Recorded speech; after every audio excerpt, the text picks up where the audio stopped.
am Orlando Jones, and I just want you to know that the Moana Nui Podcast will be starting soon. Stay tuned, yo. I'm Veronica Taylor, and from myself and Ash Ketchum, I just want to say, Moana Nui, I choose you!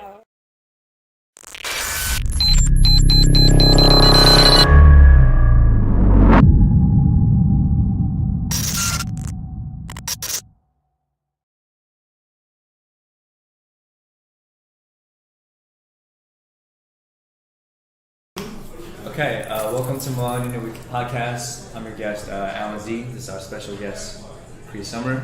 And I'm Jay. And okay, so we'll set it off because I know you have a lot of things you got to do after this. So, all right, I know that you're known for like a lot of different work on cartoons and different shows. If you had a chance to reboot any show that you did voice acting work on and reprise your role, which one would it be? Oh, I would probably want to play the Foxy. Because everybody loved the Foxy. You know, them say yo funny. Them Foxy funny. I love Drawn Together. I loved its irreverence. I love that nobody was safe. You know, in the very first episode, God was poking through a glory, glory, hallelujah. So it really took irreverence to a whole new level. I love that. I'd love to play Elmyra again. In the reboot of Tiny Toons, they gave me one episode, and that hurt my feelings, I gotta be honest, because I just love that character. But the new thing is that Elmyra is harmful to animals. I mean, she's just a crazy little thing. I mean, I never thought she was harmful. Yeah. I don't think she's teaching kids to strangle cats. You know, if that's your proclivity, you're born with that. You ain't gonna get it from Elmyra. Right. You know.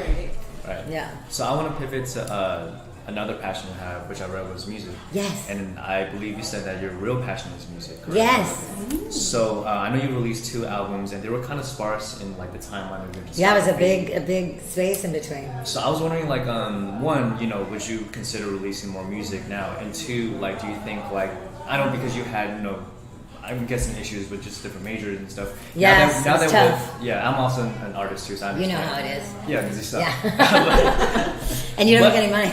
Yeah, no, yeah. You work like a dog, you tour for years, and you get nothing. Right, because they take everything from you. That's right. So now that there's more freedom in independent distribution, Yeah. would you consider like putting out more music for yourself? I would. I lost a dear songwriting partner by the name of Greg Bell, who he died a couple years ago, and he was really the man I created the majority of my stuff with. Mm-hmm. But one of my other favorite songwriting partners, Tori Ruffin, is actually coming back to LA, and we're talking about maybe creating something again. I'd love to. It is still my first love. Mm-hmm. Yeah. It's just been the most arduous journey. Yeah. You know, just 2 record deals and Street Fairy that I did with Lenny Kravitz, and when that was released, that was considered a bona fide flop. Okay. And so to have it now in 2023 become a cult classic is really lovely, but yeah, it's really hard. I guess if you're not doing something mainstream or something that's easy to define, especially being a black woman singing rock and roll, it was just such a fucking uphill battle. Right. But yeah, I haven't given up completely. Yeah. I mean, I feel like now is the right time because there's a resurgence of just like different creators, especially from our and everybody childhood. can hear it. We're not dependent upon these old white dudes who can't find middle C on the piano to decide who and where we get to be seen and heard. Right. Yeah. So what made you kind of gravitate towards rock and roll as opposed to genres that they may want you to touch, like R&B and stuff? Well, I think because my father is dead now. He took the train 7 years ago. He loved rock and roll music, but he was interesting enough, he's a jazz musician. Mm-hmm. But he loved rock and roll music, and the very first artist that he introduced me to was Frank Zappa. And as a child, I think a child's mind, I just loved the swearing. I loved it felt like something I wasn't supposed to be listening to. And then the older I got, I started to feel like this man is like a musical Lenny Bruce. You know, he's hitting you so hard with this information, but then it's silly and soft, and it kind of cushions the fall. Right. And the artistry and musicianship blew me away. I remember at about 12 years old, I had commandeered my father's entire Frank Zappa collection. That's awesome. So And he also, I think the very first concert he took me to was a double bill. It was Leon Russell and Edgar Winter and White Trash. And so I think my love for rock and roll is just hereditary and what I grew up around. But it's not what I solely love. I love soul music. I love rhythm and blues. I grew up on an Indian reservation. I love powwow music. I love kirtan. I love chanting. I love everything. I'll even give opera a shot every now and then. Not on purpose, but if I gotta stick it out, I'll give it my full attention. And speaking of the reservation, because that was actually one of our follow-up questions, I wanted to just learn more about your childhood and growing up in that experience, and how do you feel like that has really shaped you as a person, and any kind of key experience or takeaways you'd like to share? I think it's shaped me completely, because growing up on a reservation, well, I grew up with no running water, electricity. I lived in a house that my parents made together out of mud. I didn't go to school until I was 8 years old, and then I dropped out of school when I was supposed to start the 10th grade, so I got almost 6 years of formal education. It shaped me because I was a wild child, and I grew up revering nature, and I grew up with a great connection to spirit and ceremony and ritual, which I think is something modern man is deeply lacking. I don't think, no offense to anybody, but I don't think a bar mitzvah is going to show you how to be a man. I mean, a new Mercedes ain't going to cut it. And also, it's important that the whole community knows you've changed, and that is something that ceremony gives you, right? Whether you're coming into womanhood or getting married, now you're a new person in the community, a married person. Whether you're a mother, you're not the same woman, now you're a mother. And those ceremonies really give you that honor, and they make everyone else around you aware that you've changed. You've gone through another evolution, and then everyone treats you accordingly.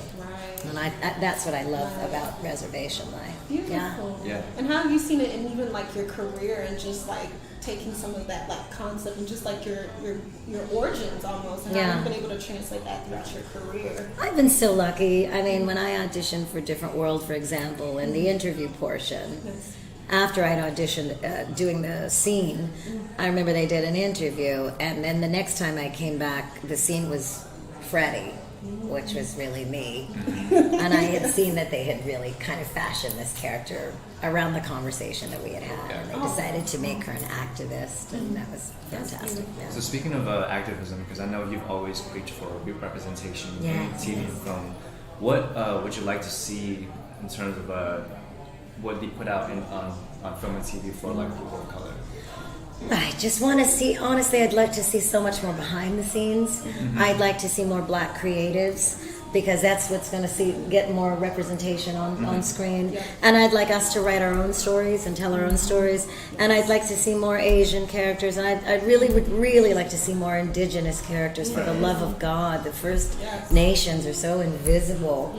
And I'd like to see Aboriginal characters. And I just want to see, I want to see everybody. We've got 9,000 fucking streaming networks. And I don't get to learn about the Aborigines. And I don't get to learn about the Eskimos and the Inuit, and I don't know about anybody. And it ain't my fault. So, okay, going to the fact that you said we're now writing our own stories, if you had a chance to write, say like a Netflix show or something, what would your story be, and what would the characters be? I think I would probably tell my own story. I'm actually writing a book about my upbringing, and I'd like to tell the story about a brown girl growing up on an Indian reservation. I mean, you can't be more one. I mean, my mother is black as night, and my father's white, so it was just, this white dude and these two black chicks on this Indian reservation, and it was a very unique experience. And I'd like to talk about it just to give some more diversity to how we see black people represented. Right, because the problem with being underrepresented is we all become caricatures. Right, absolutely. So the more diverse representation, the more honest depiction of who we are. Right. Yeah. Because I think if it's one-sided, it becomes tokenism. Yeah, every time. Yeah. Every fucking time. Have you heard of this term called narrative plenitude? So it's this idea that What is that? This Asian writer talked about it, and basically it's like when you have multiple different like characters of the same race, Yeah. but they represent different characters. It's like different narratives, so that when you see them, you don't go, "Oh, that's a black character. Oh, that's an Asian Yes, character." it drives You you say, crazy. "Oh, that's a quirky one. That's the." Tell me that word again. Narratives plenitude. Narrative's plenitude. I It's like love a that. plenitude of different narratives, even if you're the same race. People don't see you as just Yes. black. Well, because we have this thing about being the best friend. Yeah, If there's yeah, an right, Asian character, there's a white character, and then you're the fucking best friend. Right. And you spend the whole show asking the guy, "Are you okay?" And then he tells you all about how he's feeling. Yeah. And you're that's just all an you're there NPC. for. You You're gotta just know what it's there to like. say, Yeah. "Are you?" Or we're the white girl's best friend, and you just get to Yeah. ask this chick, Yeah. "Mindy, are you okay?" And you Right. just do that for the whole Then you fucking fade in time. the background. And also, one of my favorite jobs I ever worked on was Better Things. I became a staff writer on Better Things the last couple of years, and that was a great honor because I love writing. And I love Better Things because Pam Adlon, who is a Jewish woman, would have her character, her main character, and she'd be surrounded by her best friends, and it would be like 4 black chicks. Right. Right. Not one, but 4, because let's face it, we run in packs. And, you don't just get one. If you do, I don't know her. But it was just so nice. And we all had a moment. I remember sitting with Rachel True, because she was in the cast too. We were sitting there, and we were also with Judy Reyes, who's Dominican. Right. And we were sitting there, we were going, I don't think I've ever been in a show where 3 chicks are friends with the white girl. This is fucking crazy. And we took her aside and we said, you may not know it, but you just did a really big thing. Yeah. That was really, it felt good. It felt, you know what, it felt real. Yes. That's all we want. It's just be honest. Just be honest. Do you feel that Hollywood is moving towards that, or do you feel like there's still a lot of work to break in terms of? There's a lot of work. I give us credit, I guess, but we're just so far behind. Right. We just got to get with it. We are not reflecting what's really going on. Still, as much as we say we're woke and as much as we say we're moving forward, I mean, Reservation Dogs is just such an incredible show, and it's getting canceled. That's it. You get 2 seasons. Call it a wrap, right? And so, I just think catch up. Let's go.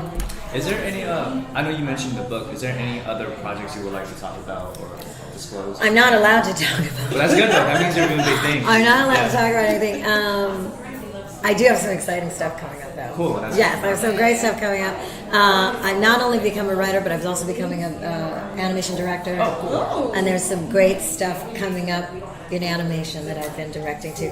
I hate this NDA shit because I want to be braggadocious. I want to get braggadocious. I'm not allowed to say shit. Unfortunately. That's great to know. Yeah. I check her out in Moon Girl. She's voicing the Moon Girl series. Am I in Moon Girl? Thank you for telling me. Because, I've done over 500 voices. And I forget what I'm on until somebody tells me. It's a slight flex though. You're like, oh, wasn't on that? Because you've done so many. It is a flex. What an asshole. I'm up in the polls for asshole of the day. Trying to act like I ain't flexing. I'm flexing like a motherfucker. No, this has been such an honor to just. Thank you. We love to keep up and hear all about the new things. I know you can't talk about. Now I gotta go make some money. I gotta take everybody's money. No, I just know I gotta check out Amazon for this book. I'm gonna keep searching. So. Yes, look for it. Pleasure to meet you. Yeah. Lovely to meet you, brother. Yeah. Thank you so much for your energy.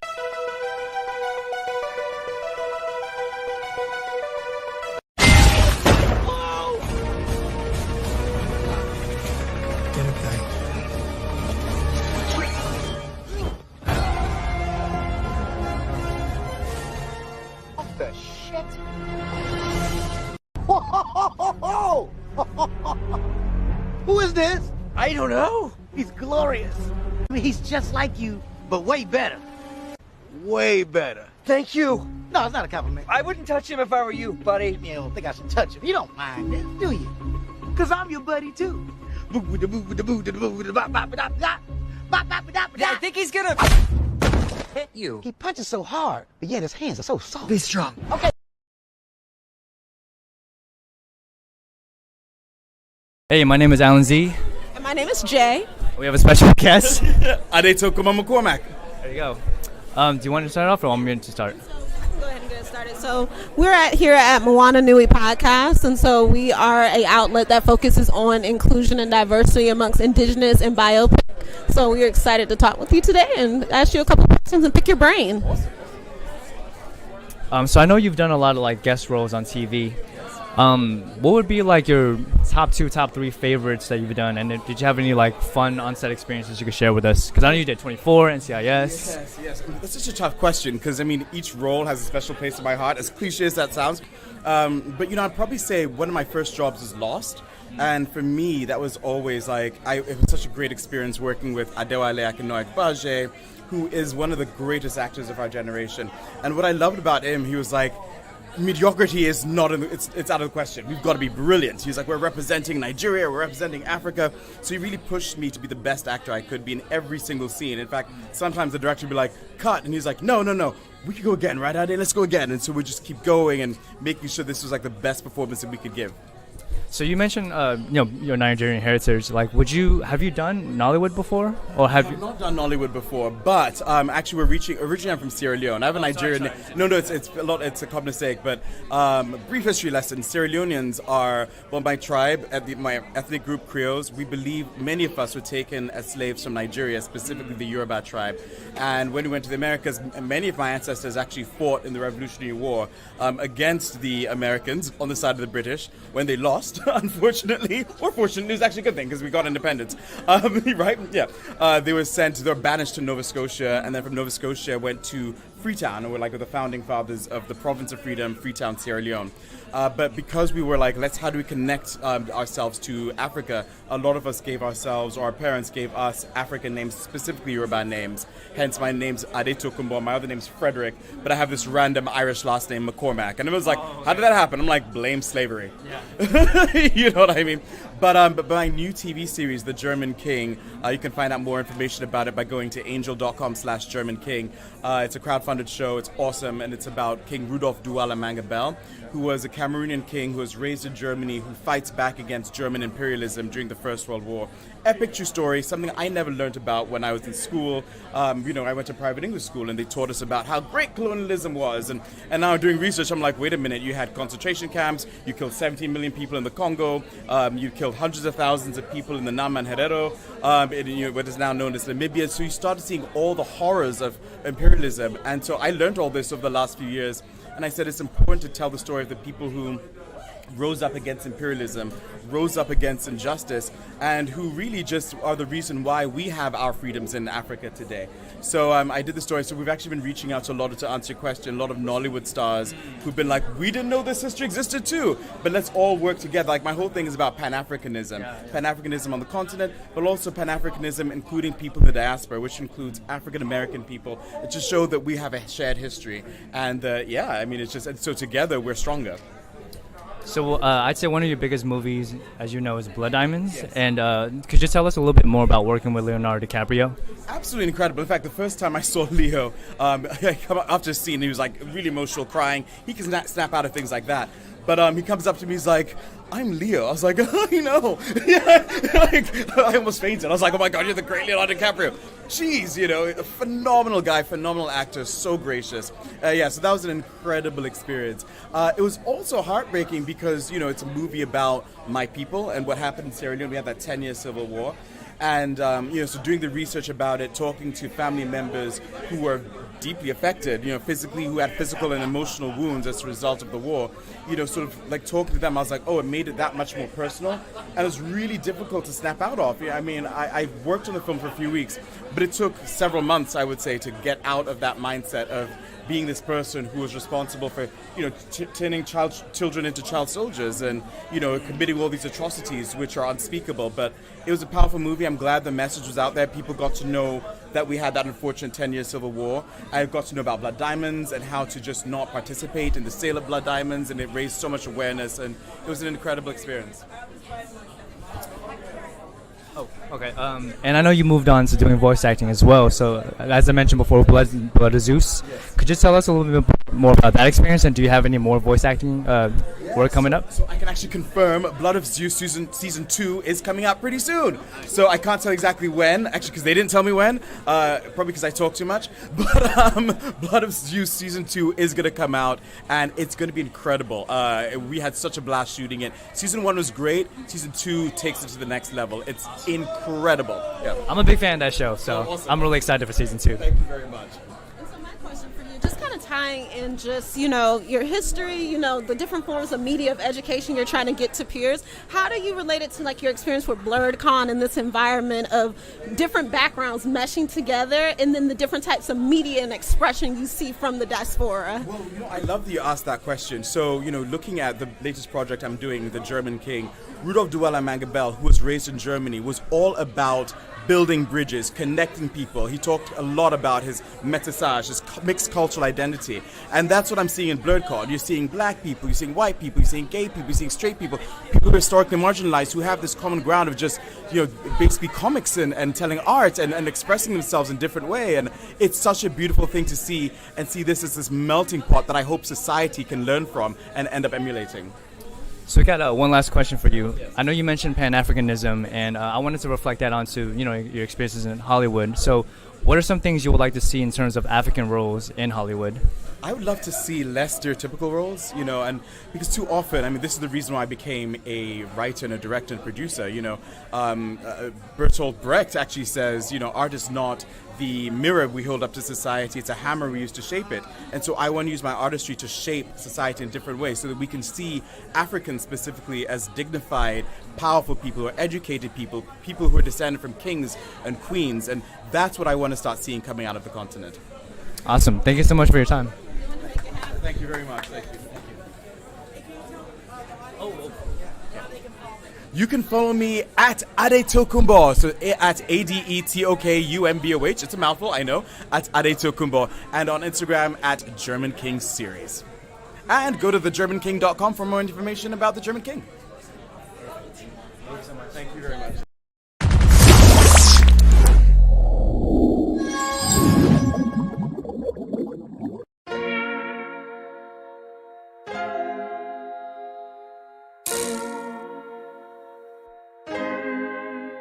So many stories left to tell, even if we have to ourselves. Can't keep history on the shelf. If they won't tell it, we will. If this the land of the free, it was a freedom then, when they annexed Hawaii and called it Cedar Lands, without any type of payment and no signing off. Called themselves the Republic in 1894. 1.2 million acres overtaken from the native Hawaiians. When they resisted, the West retaliated in violence and erasure. The Hawaiian language is banned as part of colonialism's plan to expand, Stuck between a rock and a hard place. Multiple bombings of Kaho'olawe as a part of their ongoing war with Asia. Used it as a place for target practice. No consent or compensation. Colonizers call for annexation.